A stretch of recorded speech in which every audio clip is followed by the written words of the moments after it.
Pour ça, d'autant plus que la décision d'hier du Caire ne nous désole. Il y avait 5 des 7 partis Oui. de la majorité qui étaient favorables. C'était inscrit dans l'accord de gouvernement. On aurait pu avancer. On va aller voter dans 15 jours. Après, on ne sait pas combien de temps il faudra pour former un gouvernement de plein exercice. Et donc, on est en train de louper une occasion historique de s'inscrire dans un mouvement des pays européens. Mais vous savez, à l'échelle du monde, il y a aujourd'hui 146 pays déjà qui ont reconnu l'État palestinien. Aujourd'hui, l'Europe est en train de bouger. On a encore des pays qui s'ajoutent tous les jours, puisque la Slovénie va rejoindre le mouvement de l'Espagne, de l'Irlande et de la Norvège. Mais ça peut passer par la Chambre, par exemple.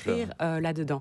Ça me semble difficile de faire ça sans un gouvernement de plein exercice. Et c'est pour ça qu'on regrette vraiment l'attitude du MR, qui a été un blocage total. Ça fait des mois et des mois maintenant qu'on est en train de mettre la ministre des Affaires étrangères sous pression pour être un acteur dans ce qui se passe dans ce conflit. On a pu le montrer notamment sur le travail notamment de Ludivine de Donder sur l'acheminement de l'aide humanitaire. C'était important qu'on soit présent. Le maire vous dit, Caroline Désir, que c'est avant tout aussi de la part des partis de gauche et pointe du doigt le Parti socialiste, un acte, une démarche électoraliste de votre part. Vous voyez bien comment les autres pays européens avancent. Ils ne sont pas tous en campagne électorale.